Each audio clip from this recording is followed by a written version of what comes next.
This is example 6, check understanding 6 on page 36.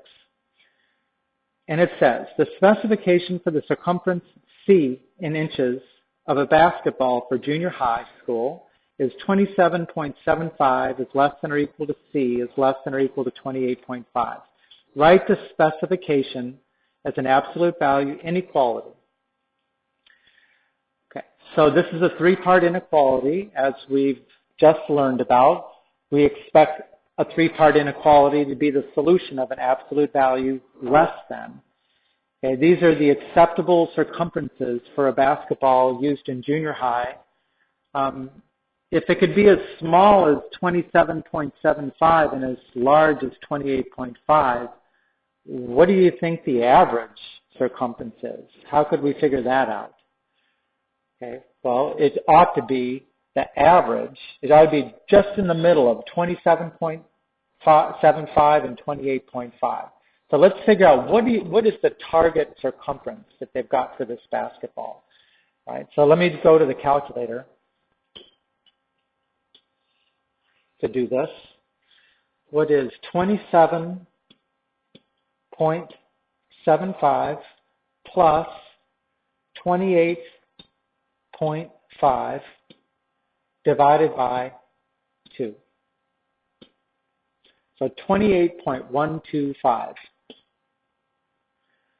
So the average is 28.125.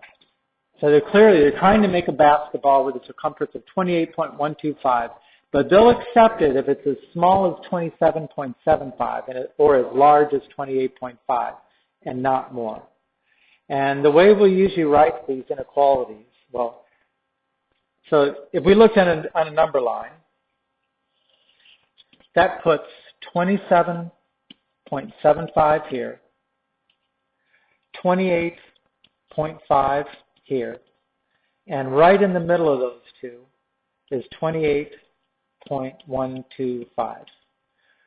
So you have to ask yourself, that's what they're looking for.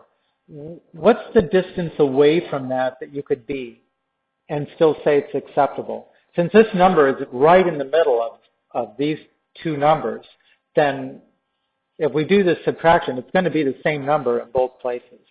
So what is 28.5 minus 28.125? And we'll even not do this one with the calculator. Let's see, 5, 7, 3, and 0.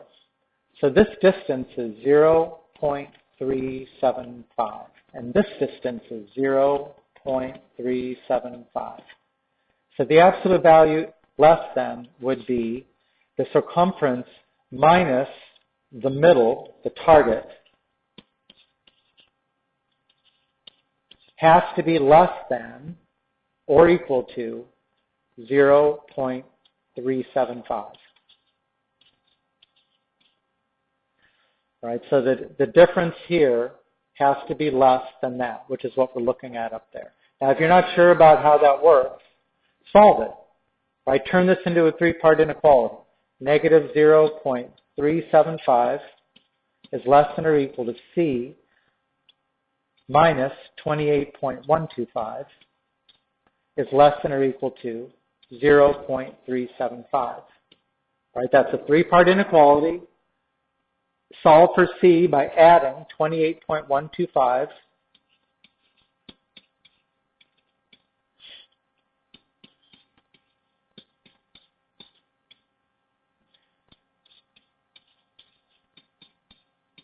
to all 3 parts of that inequality, and then see what you get. And what will you get? You will get that. So that's how you know that this way of representing it is actually the same as this. And these kinds of questions come up a fair amount on the SAT. So make sure, look at the example above this, example 6 on page 36, and they go into a little more explanation about this.